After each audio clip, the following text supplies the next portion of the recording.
പാലക്കാട് കുമരംപുത്തൂരിൽ കാട്ടുപന്നി ആക്രമണത്തിൽ മത്സ്യവ്യാപാരിക്ക് പരിക്ക്. കുമരംപുത്തൂർ സ്വദേശി ഉദയകുമാറിനാണ് പരിക്കേറ്റത്. ഉദയകുമാർ സഞ്ചരിച്ചിരുന്ന ഇരുചക്രവാഹനത്തിൽ പന്നി ഇടിക്കുകയായിരുന്നു. വീഴ്ചയിൽ തോളല് പൊട്ടുകയും മുറിവേൽക്കുകയും ചെയ്തു. അക്കിപ്പാടം ഭാഗത്തെ മൂന്നാമത്തെ കാട്ടുപന്നി ആക്രമണമാണ് ഇത്. വിവരങ്ങളുമായി പാലക്കാട് നിന്ന് പ്രസാദ് ഉടുമ്പിശ്ശേരി ചേരുന്നു. പ്രസാദ്, എപ്പോഴായിരുന്നു കാട്ടുപന്നി ആക്രമണം? സുജീഷ്, ഇന്ന് പുലർച്ചെയാണ് ഈ സംഭവം ഉണ്ടാകുന്നത്. മത്സ്യവ്യാപാരിയായ ഉദയകുമാർ മാർക്കറ്റിലേക്ക് തന്റെ ഇരുചക്ര വാഹനത്തിൽ പോകുമ്പോഴാണ് കാട്ടുപന്നി ബൈക്കിലിടിച്ചത്. ഇയാളുടെ കൈക്കും കാലിനുമെല്ലാം തന്നെ പരിക്കേറ്റിട്ടുണ്ട്. മണ്ണാർക്കാട് സ്വകാര്യ ആശുപത്രിയിൽ ചികിത്സയിലാണ്.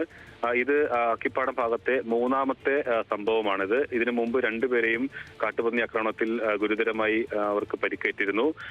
ഈ കഴിഞ്ഞ ദിവസങ്ങളിൽ തന്നെ കുമരംപുത്തൂർ പഞ്ചായത്തിൽ കാട്ടുപന്നികളെ വെടിവെച്ച് പിടികൂടാനുള്ള നടപടി ഉണ്ടായിരുന്നു. അതിനിടയിലാണ് കാട്ടുപന്നിയെ വെടിവെക്കുന്നതിനിടയിൽ ട്രാൻസ്ഫോമറിന് ഉന്നം തെറ്റി വെടിയേറ്റ സംഭവമെല്ലാം തന്നെ ഉണ്ടായത്. ഇതേ പഞ്ചായത്തിലാണ്. കാട്ടുപന്നി ശല്യം അതിരൂക്ഷമാണ് എന്നുള്ളതാണ് പ്രദേശവാസികൾ പറയുന്നത്.